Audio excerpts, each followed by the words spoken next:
बिस्मिल्लाहिर्रहमानिर्रहीम। इस आयत को पढ़ने वाले के लिए दीन और दुनिया में फतूहात के दरवाजे खुल जाएंगे। अगर किसी शख्स को किसी से कोई तकलीफ, गम या दुख पहुंचा हो तो वो दर्ज झैल आयत को कसरत से पढ़े।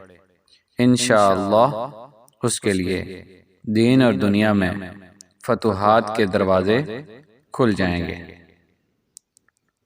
आइए वो आयत सीखते हैं।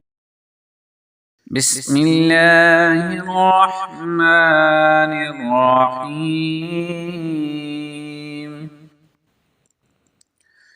सलामुन अलैकुम बिमा